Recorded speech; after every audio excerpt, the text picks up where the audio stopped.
everybody. My name is Miss Holly. I'm one of the children's librarians at Santa Clara County Library. And today is Kids Art Club. Today we're going to be doing Pollock painting for our virtual summer 2021. Summer reading theme this year is Reading Colors Your World. So if you haven't signed up for summer reading, please do so by going online to our website. Before we begin, I want to introduce Jackson Pollock. This is a picture of him painting in his studio in Long Island, New York in 1950.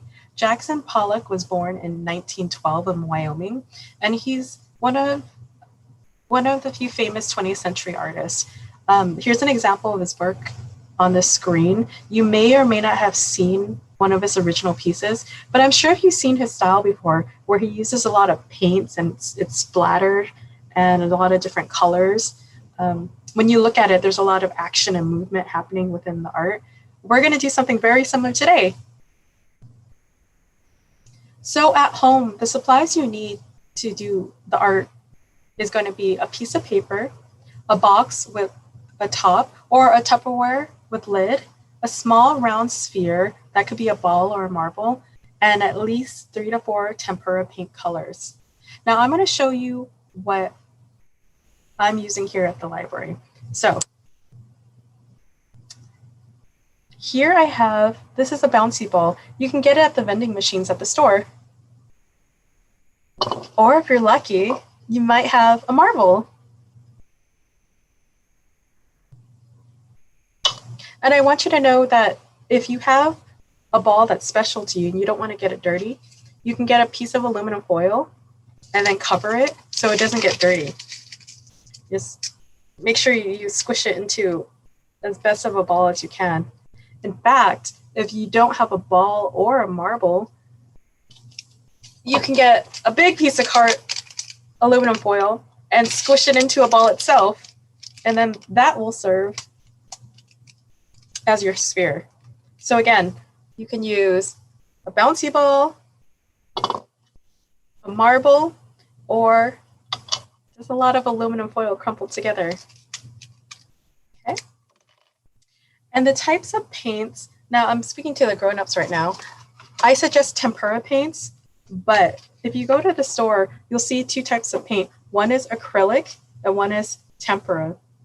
I suggest tempura because it's water-based and it's easy to clean. So when you're splattering this paint at home, a little bit of like soap and water will clean it up. However, if you use acrylic, which is fine, acrylic is the same type of paint they use to paint your nails, so it's really hard to get out. You might have to use alcohol if you get splatters everywhere. Again, I'm suggesting tempura paint because it's water-based and easy to clean. But if you end up finding acrylic, that's fine too. Just realize it's gonna be kind of difficult to clean. Okay.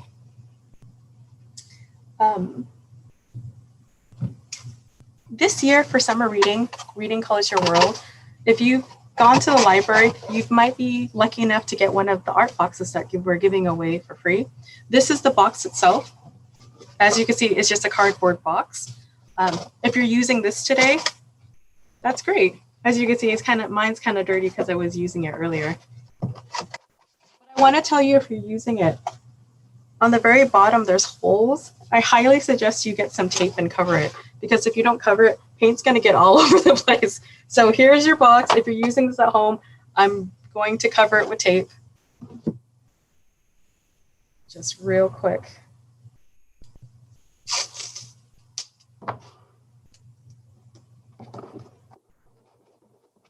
See? So I just put that little piece of tape right there. Again, there's holes in the bottom of this box, so please cover it with tape before you move forward with this project, because I don't want you to get paint all over the house. Other types of containers that you can use. Now, if you're like me, you might have a lot of to-go containers. I'm using this as an example today because it has a clear lid and it's going to be easy for you to see the top. But these are small to-go containers that you get from ordering food. Or you might have a large piece of Tupperware at home, which is just as great. See? Earlier I mentioned the different types of paint. So today I'm going to be using tempura paint. I have these large bottles because we do a lot of art at the library. All right, my friends. So I'm going to share my screen with you. And then you're going to see art in action. Okay.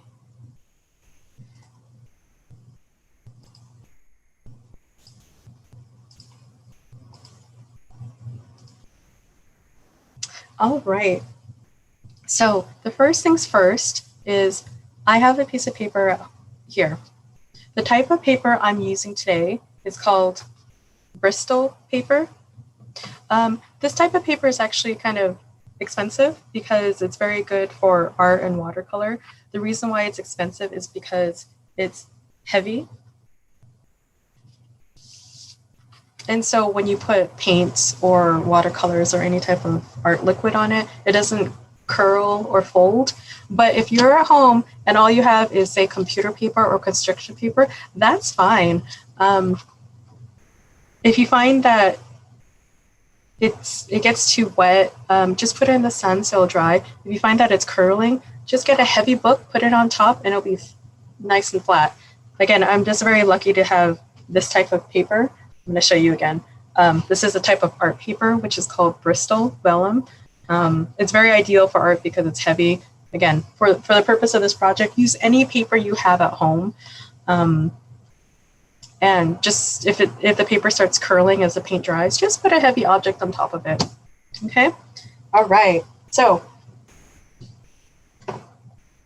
if you're using the art box that you got from the library, I want you to get it. And remember, there's holes in the bottom, so cover it with tape if you can. Oh no, there's some holes right here, so I'm going to cover it with tape. I don't need to cover the bottom with tape for the plastic containers because there's no holes at the bottom. But with these cardboard ones, beware, because there's holes on the bottom. Okay, I feel safe now. See here, you can see all the paint that escaped. Okay, so get your piece of paper. Place the box on the paper. I'm putting it right towards the edge right here. And then I'm gonna get a pencil and just trace it up here. What I'm trying to do is cut the paper so it fits snugly inside the box. Inside right here. So I need to get a piece of paper so it fits right inside like this, okay?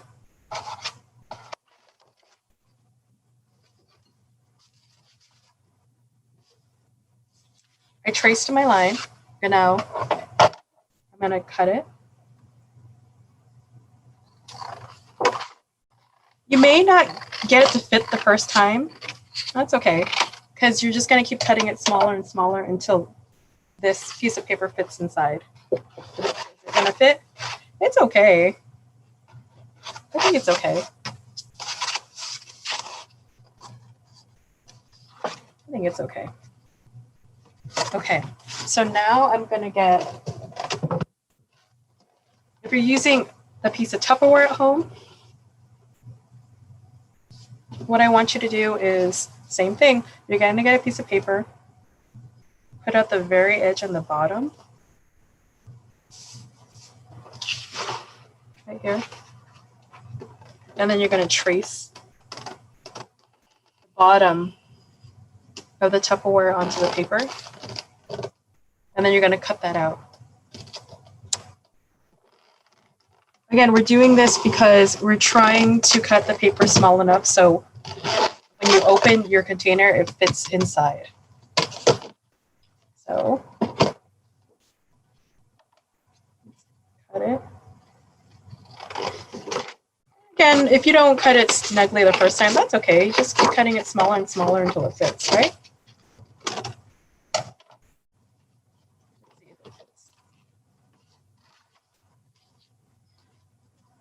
I don't like it.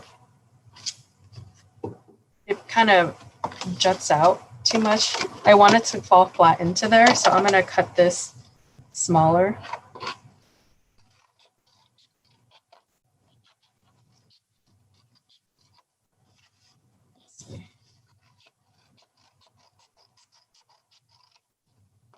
See, I want it to lie flat in there because if any part of it's raised, the ball is going to kind of, it's not going to run smooth back and forth. Okay. So if you're using something like this at home, again, we're just going to get a piece of paper. We're going to place this as close to the edge as possible, and we're just going to trace the bottom of the tray onto the paper. See? And then I'm going to cut that out, and hopefully this piece of paper will fall snugly flat. I did this 3 times because I'm not sure what type of container you're going to have at home. So I'm just using different examples so you have an idea of what to do. Okay, so that's cut. Is it going to fit snugly inside? Yeah, I'm pretty happy with that. Very good. Okay, great. So that's all prepped. Before we move on, I want to let you know, you can leave the paper in here like that. If you prefer, you can also get a piece of tape to tape the inside of the paper flat down. That's just to secure it in place so the paper doesn't move around, because it depends on how aggressive you are when you're shaking it. So let's go. All right, guys. So before I show you some techniques on how to paint,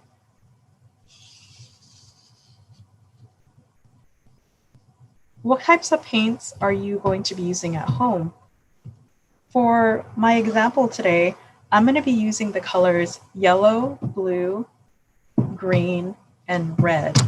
You don't have to use these exact colors. So maybe at home, you might have pink instead, or you might have black, or you might have white. But I need you to understand that when we roll the ball around, all the colors are going to mix together, and it's going to create new colors. So today I'm using blue and yellow. When we mix it together, look at that. It makes what color? It makes, bring it closer. It makes green.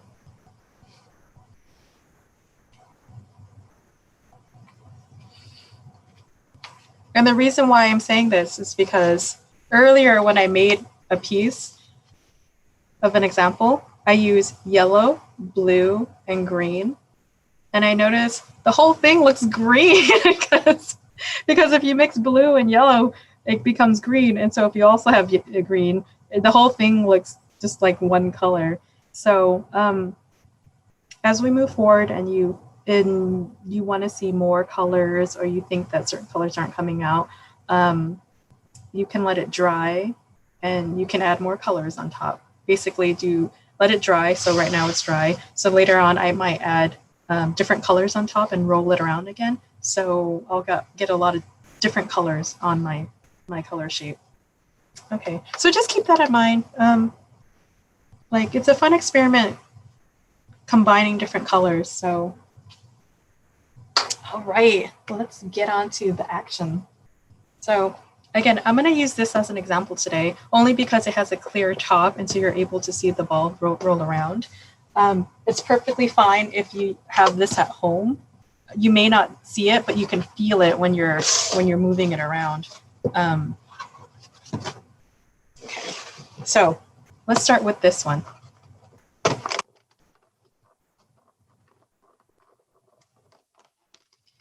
So inside, I did draw some arrows. I did this for the purpose of showing you today, but I'm not. You don't have to draw these arrows yourself. So there's a lot of different ways we can do this. Open up your Tupperware, you have your piece of paper flat, and get your paint, and you can basically put dabs of it onto the edge of the paint. How much? For this size that I'm using, and for maybe what you're using at home, I would use about the size of a dime. Because if you do more than that, well, you know what? I would suggest starting small, and if you want to increase it or add more, that's perfectly fine. But just for today, let's start with a dime.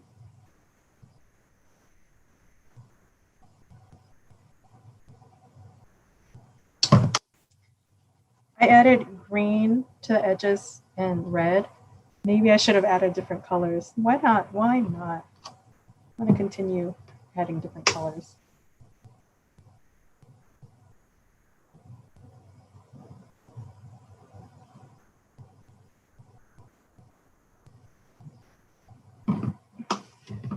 Okay.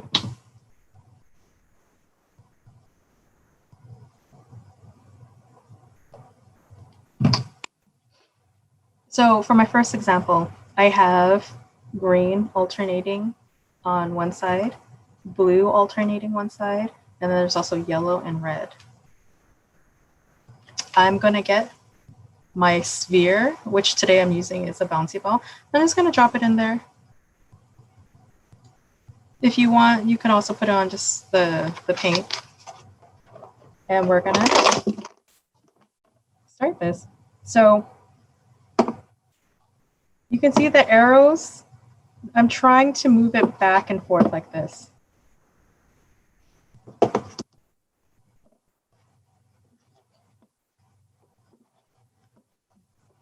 But the ball is not behaving how I want it to, so it's not exactly going in a straight line, and that's okay. Check out all those beautiful colors. Am I going too slow? Should I go faster? So your speed is up to you. You don't have to limit it to back and forth. But this is just a technique. Again, in fact, the arrows that I made are kind of disappearing. Let's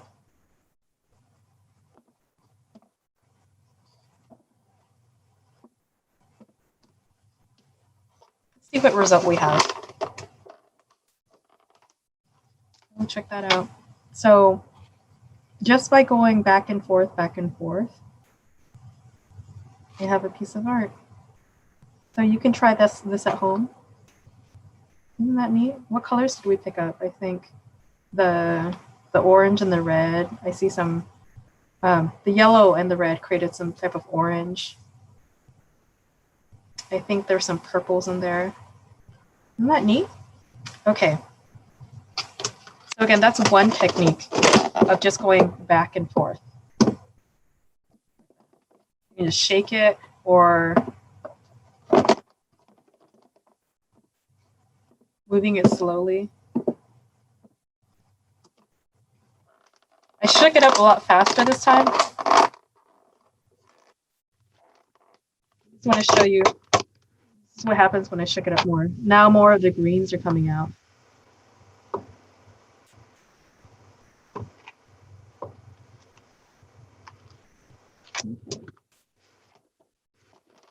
So that's one strategy. I'll put you aside. So here's another strategy. Okay. So in the earlier one, I had colors just lined up on either side, opposite side. In this case, I'm just going to use 4 colors, and I'm just going to put it on the very corners of the paper. In this case, I'm using yellow, red,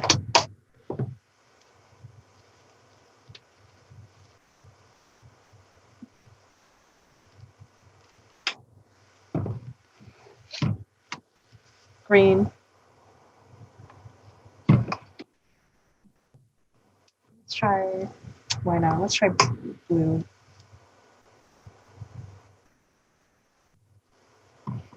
Again, the arrows I have drawn here is just to help you with understand the direction that I'm moving. So I'm going to close this. I place the ball inside, and I'm going to try to do a figure 8. What is that going to look like? Well, I'm going to try to make the shape of an 8 with the ball. So I'm moving it down.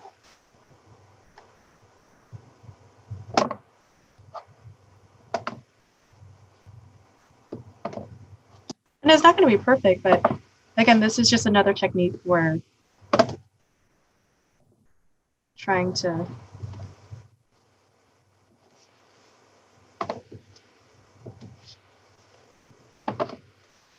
so if you're moving a figure 8, I move it in these directions. But the ball is not really listening to me, is it? Which is fine.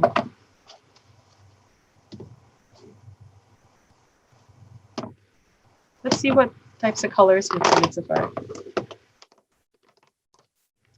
Check it out. So there is a lot more negative space in this one. Negative space is the white parts. I see a lot of white parts. But the colors it's creating is really pretty. I want to go a little crazy now, so I'm just going to shake it up. Hopefully it doesn't.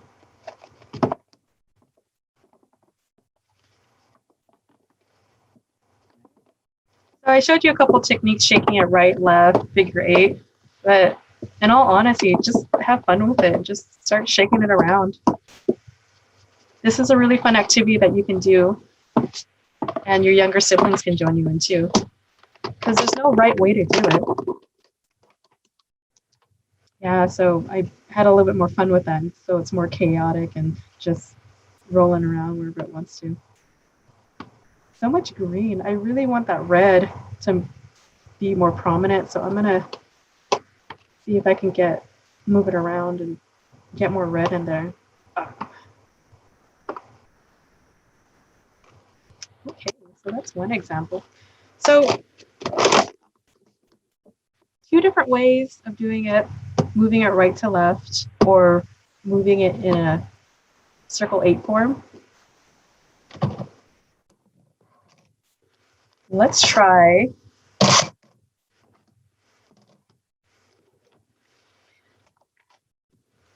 this is our last example. Let's try something crazy, you guys, just for fun.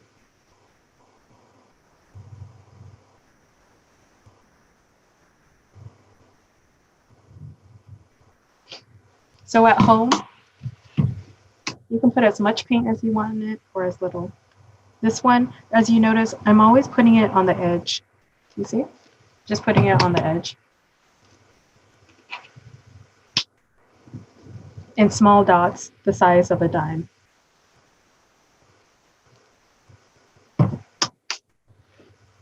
Does it have to alternate? No, no, it doesn't have to alternate. But if you put all one color on one corner, you're going to get a lot of color, the same color on that side. So that's why I like to alternate it as much as I can. Okay, so I have all these colors the size of a dime around the edge. I'm going to get my sphere, drop it inside. And with this one, I'm just gonna go nuts.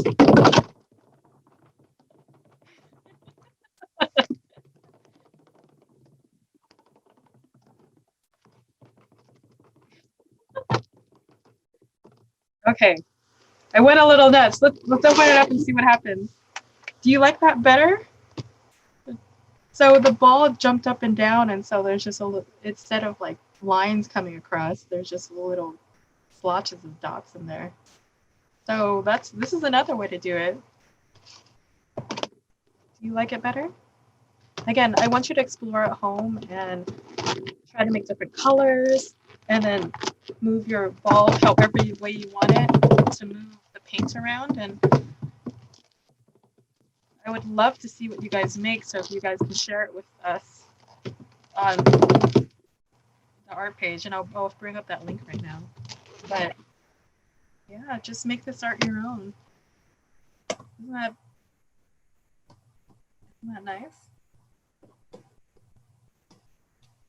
Again, this is a fun art that everybody in the family can join in, because it's just a matter of closing that lid and just going nuts, right? All right, friends. Okay, let's stop sharing. Great. So that's what we did today. Using paper, some type of box, putting in paint and a round sphere, and shaking it either back and forth or using a circle 8 or just, up and down. We were able to create art. So again, I can't wait to see what you guys made. I'm going to bring up, I'm going to share something with you. Great.